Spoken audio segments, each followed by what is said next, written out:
Expectations లో 87,000 కోట్ల దగ్గర గ్రౌండ్ వచ్చిన దాంట్లో మీకు గ్రాసిమ్ అన్నది చంద్రబాబు గారి ఆయనలో వచ్చింది, జగన్మోహన్ రెడ్డి గారి ఆయనలో గ్రౌండ్ అయింది. ద సేమ్ సినారియోలో ఇవాళ మీరు చదివిన లిస్ట్ లో కూడా apart from that 60 to 70% of the people 19 to 24 మధ్యలో, సారీ 14 to 94 మధ్యలో, 24 మధ్యలో ఒప్పందాలకు అనుగుణంగానే అవి గ్రౌండ్ అవ్వడానికి వేదికలు క్రియేట్ అవుతున్నాయి. ఇది growth of industrialization as for as AP state is concern. So దీంట్లో ఏమవుతున్నాయంటే మనం ఏ ప్రభుత్వం ఎంత అన్న దగ్గర చూసుకుంటే మొన్న రీసెంట్ బడ్జెట్ లో లాస్ట్ బడ్జెట్ ప్రవేశపెట్టినప్పుడు పయ్యాల కేసు గారు చదివిన గణాంకాల ప్రకారం దగ్గర 44 లక్షల మందికి ప్రత్యక్షంగాను పరోక్షంగా ఉపాధి కల్పన ఈ 10 సంవత్సరాల్లో జరిగిందన్నది స్టాటిస్టిక్స్. ఇప్పుడు మనం మాట్లాడవలసిన అవసరాలు ఏవైతే ఉన్నాయో, ఉదాహరణకి రాజధాని విషయంలో మీరు మాట్లాడుతున్న దానికో, లేదంటే ఇంకొక విషయం ఏదైతే మరి అపార్ట్ ఫ్రమ్ ఇండస్ట్రియలైజేషన్ మనకు కావాల్సిన టెరిటరీ గ్రోత్స్ అన్నవి ఇవాళ మీరు ఈ కొత్త భూ సేకరణ అన్న దానికి చూసుకుంటే 34,000 ఎకరాలకు సంబంధించిన దాంట్లో వంశీ గారు మీకు ఇంకొక సబ్మిషన్ ఇస్తాను. మీరు 34,000 ఎకరాలు ఏదైతే సేకరించారో దాంట్లో దగ్గర 2,800 ఎకరాలు కేవలం రాజధాని ప్రాంతంలో ఎవరైనా వచ్చి నివాసించడానికి బిలో పవర్టీలో ఉన్న వాళ్ళకి చంద్రబాబు గారి టెన్యూర్ లోనే అలొకేట్ చేయబడింది. దాంట్లోనే మీరు చెప్పిన 50,000 గజాలు, 50,000 ఎకరాల్లో, సారీ 50,000 మందికి సెంటున్నర భూములు జగన్మోహన్ రెడ్డి గారి గవర్నమెంట్ లో ఇవ్వడం జరిగింది. తర్వాత మీరు కోర్టు పరిణామాల రీత్యా అవి క్యాన్సిల్ కూడా చేశారు. అంటే పీపుల్స్ క్యాపిటల్ అన్న దానికి Jaganmohan Reddy forecasting step of 2,800 కోట్లు, సారీ 2,800 ఎకరాలు మీరు ఏదైతే అలొకేట్ చేశారో 34,000 ఎకరాల్లో, అది కేవలం దాంట్లోనే స్పెసిఫిక్ గా ఇచ్చారు తప్ప ర్యాండమ్ గా ఎక్కడ పడితే అక్కడ ఇవ్వలేదు.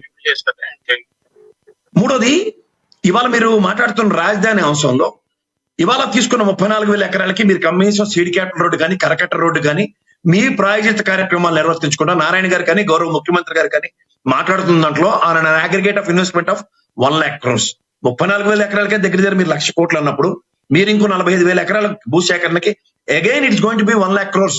సో ఓవరాల్ గా ఈ 2,00,000 కోట్లు మనం భరించే సామర్థ్యం ఉందా అన్నది ప్రశ్న. మీరు ఇంకోటి చెప్తున్నాను, మీరు అన్నట్టు ఒక ఇండస్ట్రియలైజేషన్ ప్రాస్పెక్టివ్ అనో, లేదంటే నవనగరాల కాన్సెప్టో, లేదంటే విట్టులాంటి సంస్థ, మీరు ఆ కాలేజీ కట్టింది మీరు అక్కడ కోతవేడి దూరంలో ఉంటారు, మీకు తెలుసు కూడా. అసలు అతని కన్స్ట్రక్షన్ కూడా దగ్గర 10 feet above from the ground ఏదో లేపి దాన్ని కట్టుకున్నాడు.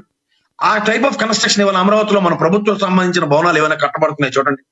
రెండోది, మీరు ఇవాళ భూ సేకరణకి దగ్గర ఇంకొక 16,666 ఎకరాలకి సేకరించి నారాయణ గారు, మన శ్రవణ్ గారు, మన తమ్మసాని గారు వీళ్ళందరూ మాట్లాడుతున్న దగ్గర మీకు దగ్గర మీరు అందులో గమనించగలుగుతారండి, మనకి అసైన్డ్ ల్యాండ్స్ 104.8 ఎకరాలు ఉంది. ప్రభుత్వానికి సంబంధించిన ఎకరాలు 3,940 ఎకరాలు ఉన్నాయి. ఓవరాల్ గా మీకు దగ్గర 4,000 ఎకరాలు ప్రభుత్వం అండ్ అసైన్డ్ ల్యాండ్ మీద ప్రభుత్వానికి సర్వ హక్కులు ఉంటాయి. Any point of the time they want to get back అంటే తీసుకోవచ్చు. అంటే వాళ్ళు కేవలం పునరావాసం ఏదో కల్పించడం. ఈ 4,000 ఎకరాల్లో ఫస్ట్ ఫేజ్ లో యాక్టివిటీ కనుక స్టార్ట్ అయింది అనుకోండి సార్, అప్పుడు మీరు అన్నట్టు ప్రైమా ఫేజ్ గా ఎవరైనా స్వచ్ఛందంగా ముందుకు రావడానికి మీరు మాడినప్పుడు నేను మధ్యలో రాలేదు.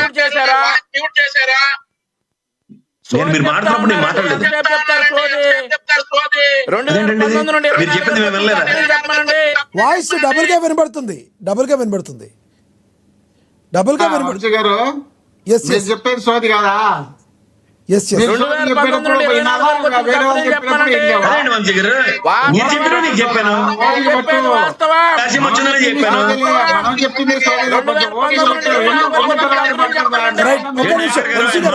మాడలేదు. సమయం అయిపోతుంది, ఎలాగో ఆయన చెప్పనండి. ఓకే ఒక్క నిమిషం వంశీ గారు, సమయం పాటించండి. వంశీ గారు ఎవరు సమయం మాట్లాడండి. వంశీ గారు 18 కంపెనీలు మీరు అడిగే టైంలో మీరు అడగండి వంశీ గారు. ఆయన చెప్పినవండి, ఆయన సమయం అయిపోయింది, ఎలాగో ఆయన కంప్లీట్ చేయనివ్వండి. ఏం గ్రీన్ ఎనర్జీ, ఎకోరిన్, అమూల్, బ్రిగ్బో, Vishwasamudra, CCL, Reliance power, Vishwasamudra biotech energy, పక్కన తందానా దేవనందనా అనేది జబ్బు. ప్రసాద్ గారు ఒక్కటి చెప్పండి. ప్రసాద్ గారు ఒక్కటి చెప్పండి. రాజధాని విషయంలో ఇప్పుడు జగన్మోహన్ రెడ్డి గారు గతంలో ఉన్న వైసీపీ ప్రభుత్వం ఏదైతే మళ్ళీ రాజధాని అక్కడ కట్టడం కరెక్ట్ కాదన్నట్టుగా మాట్లాడతాం, కోర్టుకు వెళ్తారు, ఎంతవరకు కరెక్ట్ అంటే మీరు ఏం చెప్తారు అసలు ఈ విషయంలో?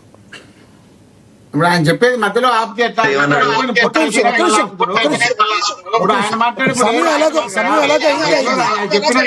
కాదు. ఈ విషయంలో రాజధాని విషయంలో పాయింట్ చెప్పండి. ఒక్క నిమిషం ప్రసాద్ గారు, పార్టీ చెప్పలేదు. రాజధాని విషయంలో జగన్మోహన్ రెడ్డి గారు డామినేషన్ మాట్లాడే ఇది. తీరుని ఏ రకంగా చూస్తారు? ఆపాల నేను మాడతా కదా ఒక నిమిషం. ఇప్పుడు రాజధాని విషయంలో 3 రాజధానులు. ఒక్క నిమిషం మోహన్ రెడ్డి గారు ప్లీజ్, మోహన్ రెడ్డి గారు ప్లీజ్ ఆగండి, ఒక్క నిమిషం ఆగండి. ఎస్ ప్రసాద్ గారు కంటిన్యూ చేయండి. నేను ఒకటే మాట చెప్తా సార్, చెప్పండి. నాకు జగన్మోహన్ రెడ్డి గారు ఏమన్నారు, చంద్రబాబు గారు ఎస్ ప్రసాద్ గారు జగన్మోహన్ చెప్పండి చెప్పండి. ఇప్పుడు జగన్మోహన్ రెడ్డి గారు చెప్పింది నేను వినాలా, లేకపోతే చంద్రబాబు గారు చెప్పింది నేను వినాలా, ఇవన్నీ నాకు అనవసరం సార్. గౌరవ న్యాయస్థానం ఏం చెప్పింది అందరూ నాకు ప్రామాణికం.